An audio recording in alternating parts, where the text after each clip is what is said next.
Hi guys, MoonBucks Limited is the question. It covers Companies Act, King and the SACA Code of Professional Conduct. You had 12 minutes reading time. You should have been able to get through the scenario in those 12 minutes, and this is what you should have picked up. Background information. MoonBucks is a South African multinational chain of coffee houses and roastery reserves headquartered in Johannesburg. MoonBucks initially started as roasters and retailers of whole coffee beans, and later, through the success of their coffee beans, opened their first coffee house in Johannesburg. MoonBucks took the market by storm and currently has 450 coffee houses in South Africa and multiple all over the world. So all I'm going to make a note here, multiple all over the world, got a risk at the financial statement level because of foreign regulation. And I'm going to have at the assertion level with regards to my revenue, because they're going to operate in foreign countries, so translating could be an issue. So your accuracy. The coffee houses retail whole coffee beans as well as serve a selection of coffee beverages to visitors of the coffee house. So I can now understand the industry that they are in. I can pick up that there will be risks because of the industry.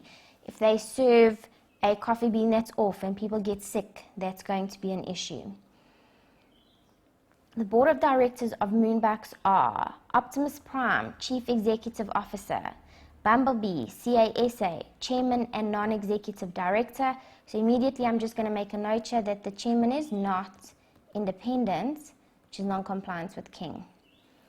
Chati, Financial Director, Rod Imas, Marketing Director, Gal Vitron, Independent Non-Executive Director, Sky Links, CASA, Independent Non-Executive Director, Megatron Pty Limited, Non-Executive Director.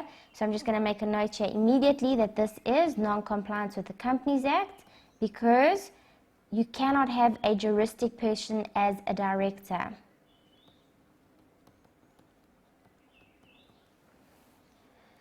I then quickly look at the composition. I've got 1, 2, 3, 4, 5, 6, 7 directors. I go and look at executives to non-executive. 1, 2, 3. 3 executives to 4 non-executives. So I meet the requirements there of King that the majority should be non-executive. And now go look at the non-executives in terms of independent versus not. And I've got 1, 2. 2 are independent, so 2 are not. So I don't meet the requirements there with regards to King, because the majority of the non-executive are not independent.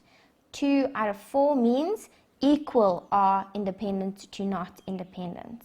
Okay, I've also got to make a note here that there's no lead independent non-executive, just from looking at this board composition. The board of directors are required to submit any financial, economic and other interests held by the directors annually or whenever there are significant changes to interests held. 6 of the 7 directors on the board have declared their interests. The only director who has not made a declaration is Gal Vitron. When questioned why, Gal noted that she had a significant interest in a competitor that she did not want to disclose. Okay, so here we've now got a concern because Gal is not disclosing. So we've got non-compliance with both King and the Companies Act, because the director doesn't disclose an interest that the director has. I then go and look at Gal. Here's Gal. Gal is an independent non-executive director, and I think I can then state from this that she's actually not independent because of her interest in a competitor, significant interest in a competitor.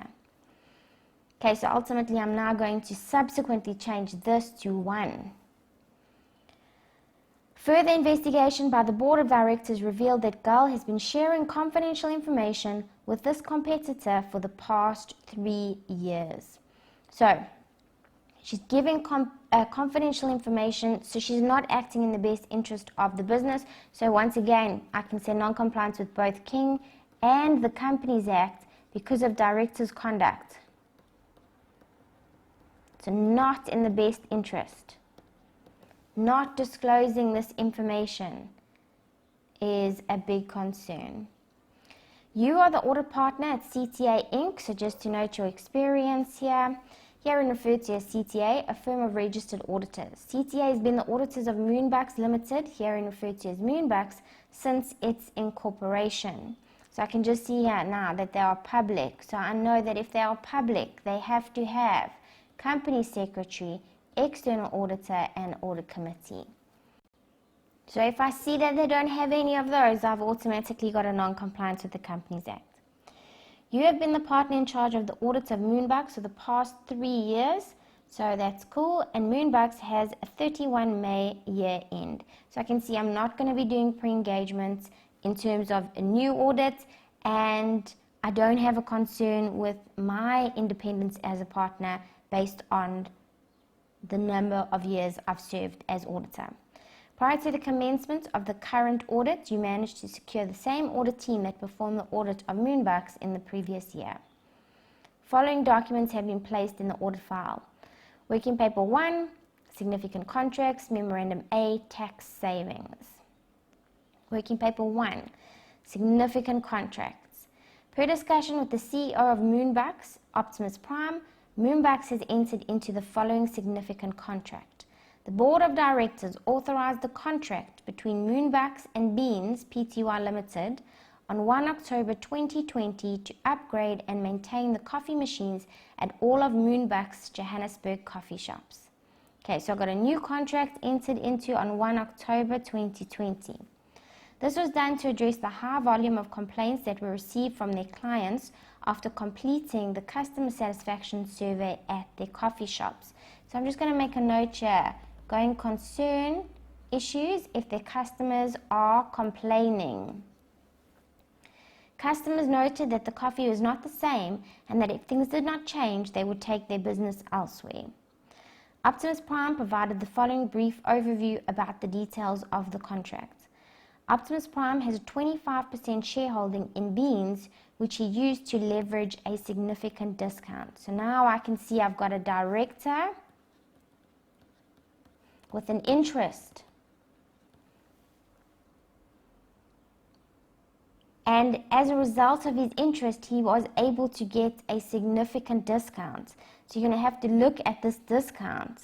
Is it reasonable? Maintenance and cleaning of the machines will take place on the first day of every month. The contract is to be reviewed and renewed annually. And MoonBucks is to provide surety over the loan that Beans has taken with Invest Bank in order to invest in sufficient equipment to perform the monthly maintenance and cleaning of machines. So, providing surety is giving financial assistance to a director or a company related to the director. So your Section 45 of the Companies Act is applicable. Okay, and I know that now, as soon as that is applicable, there's going to have to be certain requirements like a special resolution. At this point, all I'm seeing is a director's resolution. So there could be a concern here. Did they comply with the financial assistance requirements? And while I'm considering did they comply, I'm going to consider did they comply with the director's interest requirements of Section 75. Did he disclose this and not take part in this decision because he actually has an interest? Okay, so some questions there. Memorandum A, tax savings. Mr. T expressed his concern with the tax calculation and tax return as prepared by Mrs. Tula, as MoonBucks has targets it needs to meet, and with the current tax expense, these targets are not being met. Okay, so what we're seeing here is that there's a concern with the tax expense potentially being too high.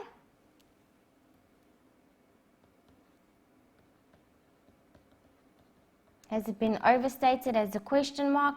So accuracy, occurrence are at the assertion level for this tax expense.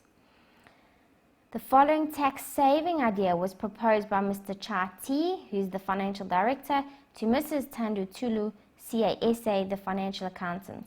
So I'm just seeing here now who is concerned. So the financial director is concerned the calculation that's been done by the financial accountants. I'm going to make a note here, CASA, which means the financial accountant needs to comply with the CPC.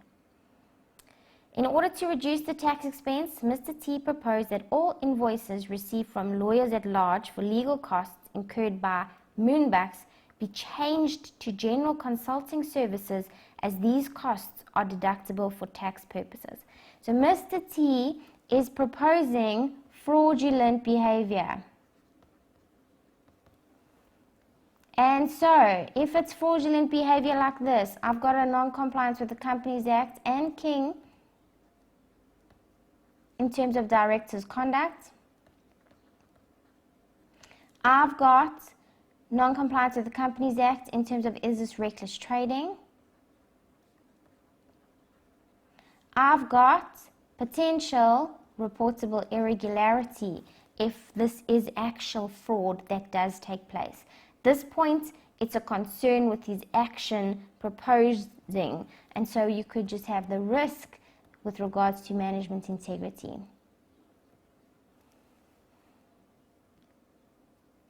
And what I am going to just make a note here now is that there could be now risks at the assertion level with regards to your tax expense, and its completeness and accuracy of the calculation as a result of this, and then of your legal costs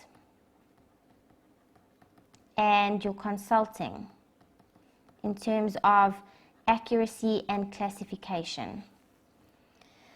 Mr. T noted that lawyers at large do offer general consulting services, so it would not be suspicious if these invoices reflected this expense. Mr. T also noted that he had all lawyers at large invoices electronically, so making the change would be easy to do. So he's showing the intention of fraud. Mrs. Tula was not certain about making these changes to the invoices and subsequently to the tax calculation and tax return. However, Mr. T assured her that this had been standard practice at MoonBucks and therefore would not be flagged by SARS. So I can see now, he's asking her to amend the tax calculation and the tax return, so be associated with the fraudulent return, and that's going to be a concern with or create threats in terms of the CPC because she's a CASA, and that's going to be with regards to a self-interest or intimidation threat to integrity being associated with the tax return that is incorrect. Also, now in terms of the CPC, I've got the accounting risk here that you are going to fraudulently misstate because of this intimidation threat too. Mr. T tried to persuade Mrs. Tula by expressing that this act would reflect favorably in her performance evaluation, which impacts her annual bonus. Okay, so now we've got a self-interest threat. And once again, another intimidation.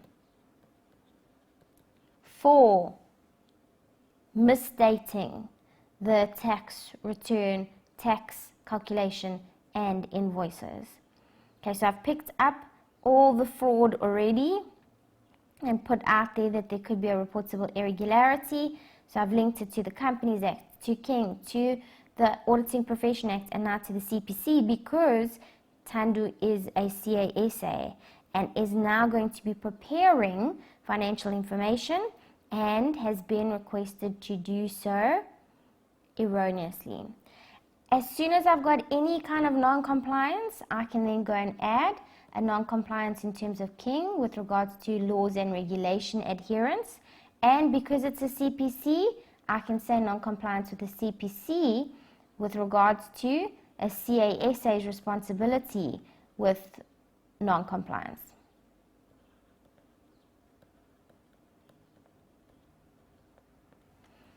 Okay, so lots of CPC comes up here because we've mentioned the CASA. And so again, guys, up here for the board of directors, there was a CASA, and so you just want to add here for both of these two also the requirement to adhere to the CPC because they are CAs. Okay, let's go have a look at the required.